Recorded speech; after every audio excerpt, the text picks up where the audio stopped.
Friday evening felt too peaceful to be hiding anything. The candles flickered between us, casting soft shadows across Mark's face. He was halfway through his pasta when he said it, almost casually. "You remember Julia? From college? She's back in town." My fork froze midair. Julia, a name I hadn't heard in years. He smiled as he said it, that faint, secret kind of smile men forget they wear, the kind that once belonged to me. I smiled back, politely, like any wife who didn't feel a knot forming in her stomach. "Julia, your old debate partner, right?" I tried to sound amused, even curious. He laughed, that light-hearted laugh that used to make me feel like home. "Yeah, the same. She's organizing some alumni meetups. I might catch up with her one of these days." One of these days. His tone was too careful, too easy, the kind that means the plan's already made. He went back to scrolling through his phone, grinning at something I wasn't meant to see. I watched the glow of the screen light up his face, and I knew that whatever he was reading, it wasn't about alumni events. My chest felt tight, but I stayed silent. That's what you do when you sense a storm coming. You don't run, you listen. And that night, I heard it begin to whisper. The next evening, he said he was going out for drinks with the guys. It sounded harmless, almost comforting, the way routine excuses do.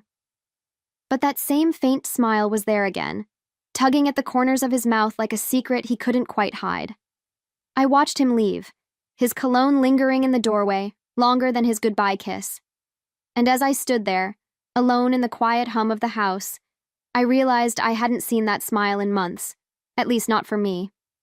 He went out again the following night, and again after that. Networking events, late meetings, old classmates catching up.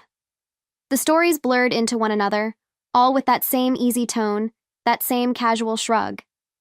But I've lived long enough to know when comfort turns into choreography. He wasn't improvising, he was rehearsing, perfecting his lines, his rhythm, his innocence. I didn't confront him, not yet. I smiled when he came home late, nodded when he apologized, and kissed him goodnight like any trusting wife would. But beneath the calm, I started keeping notes, dates, times, small details he didn't realize he'd left behind. People think revenge starts with anger. It doesn't. It starts with silence, with observation. And I was finally paying attention. By the fourth night, even the air in the house felt different. His side of the bed carried a colder scent, that faint mix of cologne and something I couldn't name. He'd started showering as soon as he got home, humming softly behind the closed door, as if to wash away evidence invisible to the eye. I used to find comfort in his routine. Now, every familiar motion felt rehearsed, deliberate, like a man performing his own alibi. I'd pour myself a glass of wine, pretending not to watch the clock. Each minute that passed was another thread in a story I hadn't written, but one I was determined to finish. Friends would call, the television would hum, but I only half heard it all. My attention was fixed on the sound of tires on gravel, the key in the lock, the soft creak of the floor when he finally came home. Each sound carried a truth, and I was learning to translate it. I didn't cry, not yet. There's a point where hurt turns into clarity, and I'd crossed it quietly.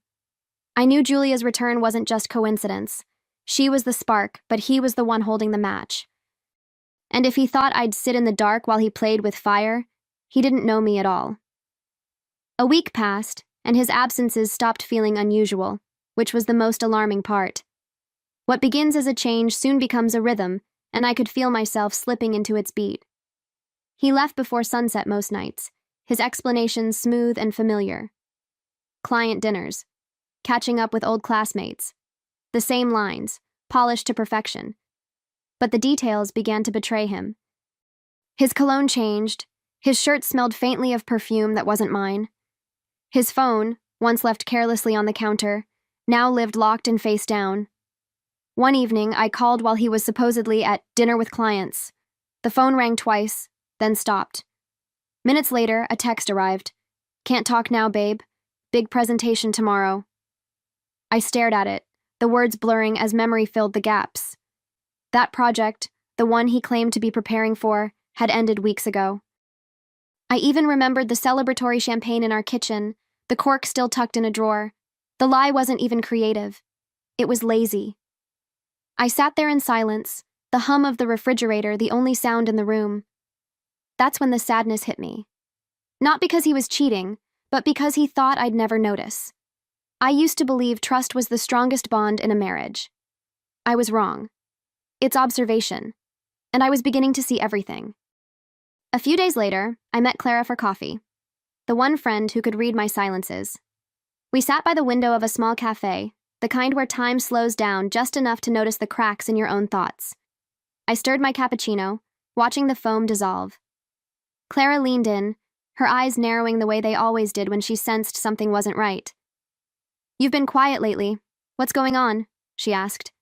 I hesitated, the words heavy on my tongue. "It's Mark," I finally said. "He's been catching up a lot since Julia came back." Her eyebrow lifted, and for a second, pity softened her features. "You mean the Julia?" she asked. I nodded. "The one he almost dated. The one he never really stopped texting after graduation."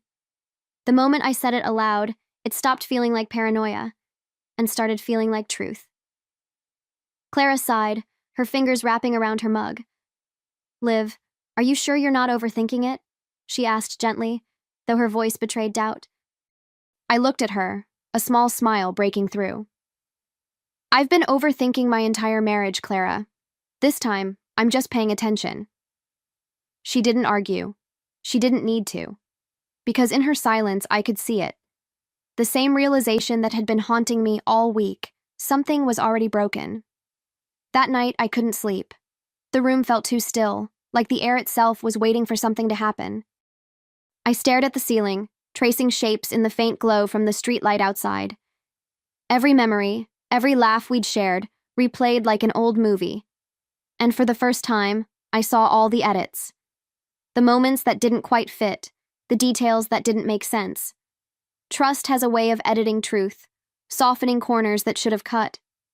By morning, I was done softening. I sat at the kitchen table with my coffee, watching the steam rise like a promise. My heart didn't race anymore. It pulsed with quiet certainty. Clara's voice echoed in my mind. "Then stop guessing. Find out." That's what I planned to do, not with accusations or tears, but with precision. Observation would be my weapon, and truth, my evidence. I started small, a photo of his schedule here, a note of his words there. The pattern was forming, even if he didn't see it yet. I smiled as I closed my notebook. Mark thought I was the woman who'd look away to keep the peace. But peace wasn't the goal anymore. Clarity was. And soon, I'd have both. Saturday night came wrapped in quiet anticipation. I told Mark I was exhausted from the week, that I'd go to bed early. He kissed my cheek, his lips brushing the surface like a formality. "Brian and I are grabbing a quick drink," he said, eyes already sliding away. I nodded, pretending to yawn. Inside, I was rehearsing my own plan. The moment the door clicked shut, I waited 2 minutes, then grabbed my keys. The night air was cool, sharp with the scent of rain that hadn't yet fallen. I followed his car from a distance, headlights off, my pulse steady but deliberate. It's strange how focus can silence fear. Every sound became sharper, the tires against the road, the hum of passing lights, the rhythmic beat of windshield wipers. He drove downtown, not to the pub he usually mentioned, but to a small wine bar. Intimate, low-lit, the kind meant for whispers, not meetings. I parked across the street and watched through the window. There he was, sitting across from her. Julia, her hair longer now, styled softly around her shoulders. She laughed. That easy, nostalgic kind of laugh that doesn't belong in the present. Mark reached across the table and tucked a strand of her hair behind her ear. That gesture, small, tender, almost instinctive, told me everything words never could. I didn't flinch. I didn't cry. I simply watched. It was almost surreal, seeing the man I'd built a life with look at someone else like that. Every little movement between them spoke louder than any confession ever could. The way he leaned forward, the softness in his eyes, the careless familiarity of it all. It wasn't passion, it was comfort. That's what stung the most, how easily betrayal could look like ease. I pulled out my phone, hands steady, and took a few photos. Not out of rage, but for clarity. Proof, not revenge. At least not yet. Each click of the camera sounded final, like a door quietly closing behind me. I could have walked in, made a scene, demanded answers, but that would have given him the control he'd already abused. No, I'd wait. I'd let the truth breathe on its own. It always does. Through the window, I saw him laugh again, his fingers brushing hers. For a moment, I almost pitied them. Two adults chasing a version of youth that never really existed. But pity has no place in survival. I lowered my phone, started the car, and drove away. The sound of the engine drowned out everything except my thoughts. He'd just written the first half of a story I intended to finish. I drove home slowly, the city lights flickering across the windshield like a film reel I no longer belonged to. On the seat beside me lay a wedding photo I'd taken from our hallway earlier that day, his arm around me, both of us laughing, unaware of what was waiting years ahead. I turned it face down at a red light, unable to stand the reflection of that naive woman who still believed in him. The silence in the car was heavy, but not painful, just resolved.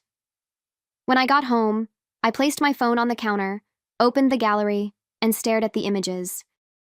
There was something clinical about them, like evidence gathered at a crime scene. Each frame told a truth I could no longer unsee. His hand, her smile, the distance I'd been feeling for months now captured in perfect clarity. It wasn't rage that filled me. It was direction. I finally knew what I was looking at, and what needed to happen next. I poured myself a glass of wine, the good one he always reserved for special occasions. Tonight, it was mine. As I took the first sip, I whispered to the quiet house, "If he wants nostalgia, I'll give him something to remember." That line lingered in the air like a vow, and somewhere deep inside me, something finally shifted. Not broken, but reborn. By Sunday morning, I had already chosen my mask. I smiled, poured his coffee, and kissed his cheek as if nothing had changed. The truth was now mine alone, a secret I wore like perfume, invisible yet intoxicating. Over breakfast, I mentioned the idea as casually as he once mentioned Julia. "We should host a small reunion next weekend," I said lightly. "Invite some of your old college friends. I'd love to meet Julia properly." The spoon froze halfway to his mouth. He hesitated, eyes flickering for a fraction of a second before landing on his plate. "Oh, sure, I'll ask," he said. That hesitation, that pause, was all the confirmation I needed. I smiled softly, brushing his hand. "Wonderful. It'll be nice to reconnect, don't you think?" He nodded, but his smile didn't reach his eyes. The performance had begun, and this time I was the director. The week that followed was oddly peaceful. I threw myself into preparations, printing old photos, arranging candles, setting the table just right. I even found a picture of Mark and Julia in an old yearbook online, his hand on her shoulder, both of them grinning like they'd never grow up. I printed it, framed it, and placed it beside the wine glasses. Every detail mattered. Revenge, I was learning, was an art form, one painted in subtle strokes. When the evening arrived, the house looked like something out of a lifestyle magazine. Soft jazz playing, candles flickering against clean glass, the faint scent of vanilla and wine mingling in the air. Every detail was perfect, and yet, the perfection itself felt weaponized. I'd spent the day arranging the space like a stage, because that's exactly what it had become. Every plate, every photo, every subtle reminder of our shared history, all part of the script I'd written for him.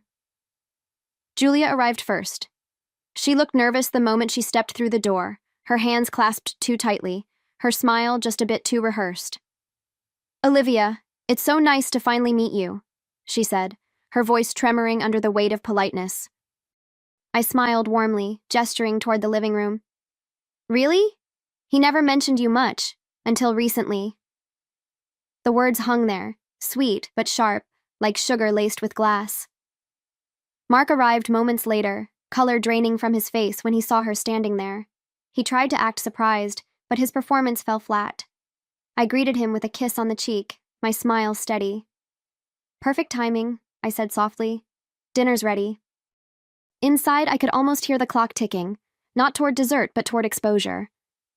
The evening was no longer about food, it was about revelation. Dinner began with polite conversation, a fragile, trembling thing. The clinking of cutlery filled the silence between sentences, each sound sharper than the last. Mark tried to lead the chatter, his laughter too forced, his eyes darting between me and Julia, like a man watching a bomb's countdown. Julia sipped her wine, hand shaking ever so slightly, pretending to admire the candles. I watched them both with the serenity of someone who already knew the ending. When dessert came, I decided it was time. I reached for my phone, smiling as I stood. "I thought we could look at some old memories," I said sweetly. I tapped the screen, and the TV lit up. Photos flickered across it, college parties, graduation, and then the wine bar, their hands almost touching, his smile, her laugh. Every secret, frozen in digital clarity. The room fell silent, except for the low hum of the speakers. Mark's face went pale. Julia's glass slipped from her hand and shattered against the floor. He stammered something. "Olivia, please." But I cut him off before he could breathe another lie. "Sit down," I said softly. "You'll want to see how this ends." My voice didn't rise. It didn't need to. Truth has its own volume, and tonight, it was deafening. The sound of Julia's glass breaking still echoed through the room when she stumbled toward the door, tears streaking her face. I didn't stop her. She wasn't the point. She was just the reflection of his choices, the visible symptom of a deeper rot. Mark rose to follow her, but I stepped into his path, blocking the door with a composure that startled even me. "Don't bother," I said quietly. "She's not the only one who saw you tonight." He blinked, confused, until I held up my phone. A small red dot glowed on the screen. Live. "I streamed the dinner," I explained, almost casually. "Private group, just family, a few close friends. You know, the ones who still thought you were the devoted husband." His mouth opened, then closed, his face collapsing into disbelief. "You didn't," he started, but I cut in, my voice soft, almost tender. "I did." For years, I'd been the woman who kept his secrets, smoothed his lies, built a life out of half-truths. Tonight, I simply returned them. The silence stretched long and heavy between us. He looked around the room, the candles still flickering, the photos still glowing on the screen, and realized everything he'd built was now burning, quietly, from the inside out. He tried to speak, something about how it wasn't what it looked like, or I just needed someone to talk to, the usual symphony of cowardice. I didn't interrupt. I let him talk, watching his mouth move while his words turned to static in my mind. How many times had I filled those silences for him? How many times had I believed the performance because it was easier than facing the truth? Not anymore. When he finally ran out of breath, I met his eyes. "You built your life on lies," I said quietly. "Every late meeting, every half-truth, every babe. Don't worry. You laid bricks with them, Mark. And tonight, I just made sure everyone saw the foundation crumble." He flinched at the calmness in my voice. Maybe because there was no trace of love left, not even hate. Just clarity. Real, sharp, irreversible clarity. He looked small then, not in the physical sense, but in spirit. A man stripped of the illusion that power equals secrecy. "I didn't want to hurt you," he whispered. I almost laughed. "You didn't want to get caught," I corrected. "And you did." For a moment, he looked at me like a stranger, and I realized that's exactly what he was. I didn't wait for him to answer. There was nothing left to explain, no apology that could crawl its way through the wreckage he'd made. I walked past him, my heels clicking against the tile, echoing through the hollow quiet of what used to be our home. The photos still glowed faintly on the screen. Proof, confession, closure. I stopped halfway up the stairs, turned just enough to see him standing there, hands trembling at his sides. "You can turn off the lights when you're done," I said. "It's your mess now." He looked around like a man waking from a dream into a nightmare he'd designed himself. I didn't feel sorry for him. Not anymore. Pity was a luxury for women who still hoped for change. I wasn't one of them. I'd already packed my truth, my dignity, and my silence. Everything else could stay. Upstairs, I closed the bedroom door and leaned against it. For the first time in years, the house felt peaceful. Not happy, not whole, but mine. Downstairs, I could hear him moving, muttering something I didn't care to catch. Whatever words he found came too late. The woman who once needed his honesty no longer existed. In her place stood someone quieter, sharper, and free. Months later, I woke to sunlight spilling through floor-to-ceiling windows, the kind of light that doesn't ask permission to enter. My apartment overlooked the park, green, open, alive. I'd traded marble countertops and designer silence for laughter from strangers below and the soft hum of traffic that reminded me the world kept moving, with or without him. On the kitchen counter, my phone buzzed. A message from my lawyer. Divorce finalized. Full settlement approved. I exhaled, long and slow, like letting go of a breath I didn't know I'd been holding. I didn't smile right away. I just stood there, absorbing the stillness, the kind that doesn't ache anymore. Freedom isn't loud, it's quiet. It's coffee brewed exactly how you like it. It's sleeping diagonally in your bed. It's peace that doesn't need an audience. When I finally did smile, it wasn't for the victory. It was for the return to myself. A knock at the door pulled me back. Clara stood there holding 2 coffees and that grin that had carried me through the worst. "How's life without the college friend?" she teased, handing me a cup.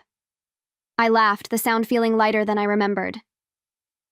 "Peaceful," I said, taking a sip. "And you know the best part? He's still trying to catch up. Only now he's doing it alone." After Clara left, I walked to the balcony, coffee in hand, watching people move below. Couples, joggers, a mother pushing a stroller. Ordinary lives. For years, I'd envied simplicity, mistaking it for weakness. Now I understood it was strength, the kind that doesn't need applause. I wasn't haunted anymore.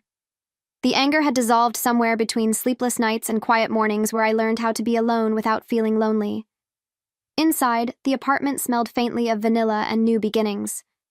I'd kept one framed photo, not of us, but of me on our wedding day. I looked young, unguarded, unaware. I didn't pity her. She did what she could with what she knew, but the woman staring back at me now had earned her stillness. Every wound had a purpose. Every silence had shaped her. I set the frame down, grabbed my bag, and headed out. The city felt wide open, alive with possibility. And as I locked the door behind me, I whispered to no one in particular. He wanted to relive the past. So I gave him one, the kind that ended exactly where it should have,